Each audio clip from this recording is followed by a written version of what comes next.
के तपाईँ प्रेममा हुनुहुन्छ वा प्रेममा भएर पनि तपाईँले विवाह गर्न चाहनुहुन्छ र समाजले के भन्छ भन्ने डरले तपाईँले विवाह गरिरहनु भएको छैन भने मुलुकी देवानी संहिता 2074 को दफा 70 ले कुनै पनि सम्बन्धित व्यक्ति जो विवाह गर्न चाहन्छ उसको उमेर 20 वर्ष पुगेको छ, अविवाहित छ र हारनाता छैन र यदि एकअर्का दुवै सहमति छन् विवाह गर्नका लागि भने कुनै पनि समाजले कर काप्दिएर विवाह गर्नु हुँदैन भन्ने जोर दिन पाउँदैन।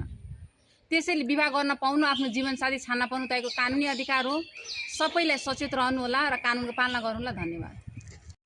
के तपाईँ प्रेममा हुनुहुन्छ वा प्रेममा भएर पनि तपाईँले विवाह गर्न चाहनुहुन्छ र समाजले के भन्छ भन्ने डरले तपाईँले विवाह गरिरहनु भएको छैन भने मुलुकी देवानी संहिता 2074 को दफा 70 ले कुनै पनि सम्बन्धित व्यक्ति जो विवाह गर्न चाहन्छ उसको उमेर 20 वर्ष पुगेको छ, अविवाहित छ र हारनाता छैन र यदि एकअर्का दुवै सहमति छन् विवाह गर्नका लागि भने कुनै पनि समाजले कर काप्दिएर विवाह गर्नु हुँदैन भन्ने जोर दिन पाउँदैन।